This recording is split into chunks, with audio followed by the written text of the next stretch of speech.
Masih ingat Yesi? Dulu viral batal nikah gegara minta mahar sertifikat rumah? Begini kabarnya sekarang. Diam-diam Yesi mantan kekasih Rian Dono, ternyata sudah melangsungkan pernikahan dengan seorang pria bernama Adrian Syah. Adrian Syah diketahui merupakan duda dengan satu anak laki-laki. Pernikahan Yesi dan Adrian Syah memang tidak terekspos lantaran digelar sederhana pada tahun 2024 ini. Pernikahan mereka baru diketahui setelah Yesi muncul berdua dengan Adrian Syah kala menghadiri acara Influencers Gathering di KCP Mall, Kerawang, Jawa Barat. Setelah kemunculan itu, baru netizen notis jika Yesi telah memiliki suami. Namun sebenarnya, di akun TikTok Yesi beberapa kali mengunggah kebersamaan dengan suami barunya itu.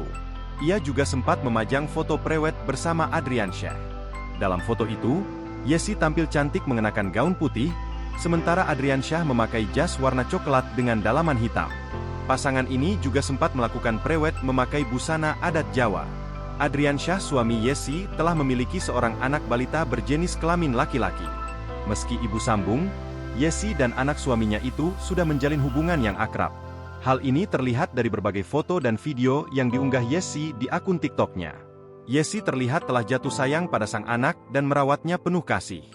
Bahkan Yesi terlihat bak ibu kandung untuk anak suaminya itu. Sikap Yesi pada sang anak sambung ini menuai banyak pujian dari netizen. Download Tribun X sekarang, menghadirkan lokal menjadi Indonesia.